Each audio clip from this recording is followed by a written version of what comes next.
Hey there guys, welcome back to another video. We are once again using Hostinger, an affordable and beginner-friendly web hosting provider. At this time, we are going to figure out how to get a refund from your recent purchases. If you have any instances on their service where you would want your money back, then this video is for you. Starting off on our home screen, we would need to navigate to its leftmost portion for a few tools on the side. We would need to work our way down to the billings button for a few options. To look at what purchases are available to be refunded, go ahead and click on payment history.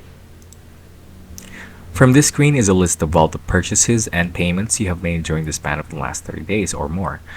On this list, you may choose which purchases to refund. Note that only those which have the refund button on the right may actually refund their purchase. And we can notice that in this particular account, there would be no available refunds to make. There is also an option to look at refunds you have already made for you to keep track of using this button.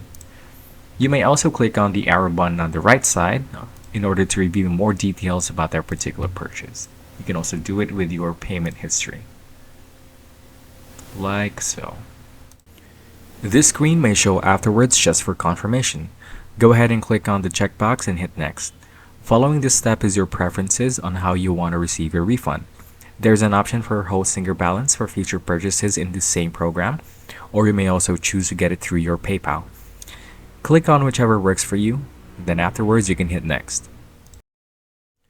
Finally, you can now submit your request. Note, however, that refunds will generally take up to a few hours to a few days from the day your email confirmation has been sent. All you have to do now is wait.